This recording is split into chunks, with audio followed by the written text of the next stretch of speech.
इस लेसन में हम डिस्कस करेंगे मैनेजिंग मिसिंग फीचर्स। इसका क्या मीनिंग है मैनेजिंग मिसिंग फीचर्स का, कि आप देखेंगे कि जब हम प्रोजेक्ट्स बनाते हैं अपने डेटा साइंस में, तो सबसे पहले हमें क्या करना होता है, डाटा को विजुअलाइज करना होता है और उसको क्लीन करना होता है। क्लीनिंग मीन्स अगर कोई मिसिंग वैल्यूज है, कोई आपके पास अननोन चीज़ें हैं, तो पहले हमने उसको क्लीन करना होता है। अगर हम उसको क्लीनिंग नहीं करेंगे तो हमारा मॉडल एक्यूरेट नहीं बनेगा, उसमें काफ़ी एरर्स हो जाएंगी। तो यहाँ डिस्कस करते हैं कि अगर मिसिंग वैल्यूज हैं, मैनेजिंग मिसिंग फीचर्स, अगर हमारे पास मिसिंग फीचर्स हैं तो हम उसको हैंडल कैसे करें।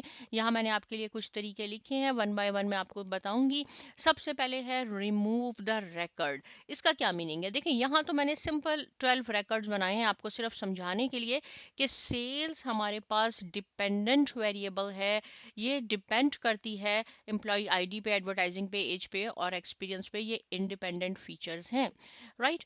तो मैं अगर आपसे कहती हूँ कि ये देखें इस वाली लाइन में जो रिकॉर्ड नंबर 5 है, एम्प्लॉय आईडी है, इसमें हमारे पास ये भी मिसिंग है, यानी नॉट अवेलेबल है यहाँ पे डाटा, ये भी नहीं है, ये भी नहीं है। अगर आपके पास ये थाउजेंड्स रिकॉर्ड हैं, तो सबसे इजी वे है कि आप इसको डिलीट कर दें, रिमूव कर दें। इससे कोई ज़्यादा फर्क नहीं पड़ेगा हमारे मॉडल में। कब ये काम करना है आपने, सबसे इजी काम, अगर आपके पास बहुत ज़्यादा थाउजेंड्स रिकॉर्ड्स हैं, ये तो बहुत कम है आपके पास, 10-12 है, इसमें कभी ऐसा ना करें, क्योंकि वैसे ही मॉडल हमने बनाना है और उसमें से एक हमारा रिकॉर्ड और चला गया तो भी हमारा मॉडल एक्यूरेट नहीं बनेगा, राइट। ये तो बहुत समझ में आ गई बात आपको। अब बात कर लेते हैं क्रिएट सब मॉडल। इसका क्या मीनिंग है, ये सिर्फ मैं आपको समझा देती हूँ, नॉर्मली हम ऐसा करते नहीं है इसलिए कि बहुत ज़्यादा इसमें टाइम लगता है। क्या मीनिंग है इसका, देखें, जैसे यहाँ पे मैं आपको इस डाटा का बताती हूँ, ये जो हमारे पास रिकॉर्ड है एम्प्लॉय 8, इसमें हमारे पे एडवर्टाइजिंग भी दी हुई है, एज भी दी हुई है, एक्सपीरियंस भी दिया हुआ है, लेकिन ये डिपेंडेंट वेरिएबल नहीं दिया हुआ।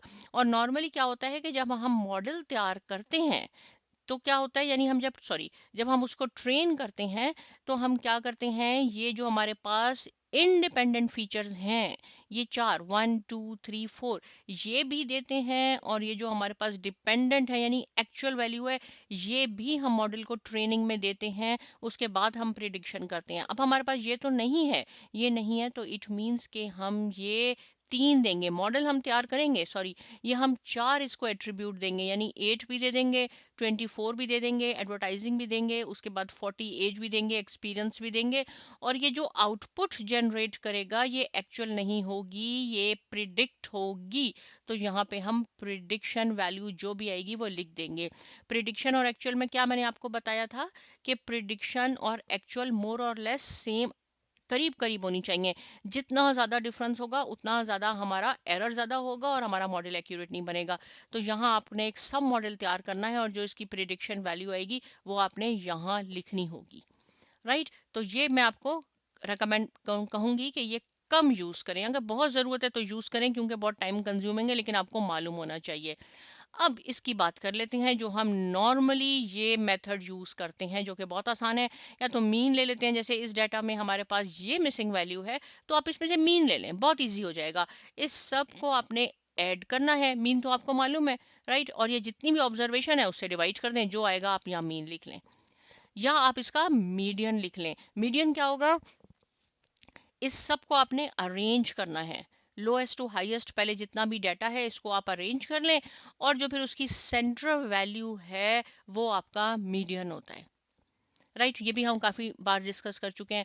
मोड, इस वाली लाइन में आप देखेंगे, जैसे मैंने ये एक्सपीरियंस है, मोड क्या होता है, वो वैल्यू जो सबसे ज़्यादा टाइम आए, यानी एक्सपीरियंस में देख लें, इसको भी 4 4 4, तो ज़्यादा 4 हमारे पास है कि 4 ईयर्स का एक्सपीरियंस है कंपेयर टू अदर, तो हम यहाँ भी 4 लिख देंगे, राइट। तो ये मेथड हम नॉर्मली यूज करते हैं, या मीन लेते हैं, या मीडियन लेते हैं, या मोड लेते हैं, राइट। ये आपने कब यूज करना है, जब आपके पास थाउजेंड्स रिकॉर्ड हो, तो एक आध अगर हमने डिलीट भी कर लिया तो वो हमारे आउटपुट पे कोई ज्यादा अफेक्ट नहीं करेगा। सब मॉडल जो आपको आना चाहिए, रिकमेंड मैं नहीं करूंगी क्योंकि काफी टाइम कंज्यूमिंग है। तो मुझे उम्मीद है कि मैनेजिंग मिसिंग फीचर्स आपको अच्छी तरह क्लियर हो गए हैं। मिलते हैं नेक्स्ट लेसन में, और बहुत शुक्रिया।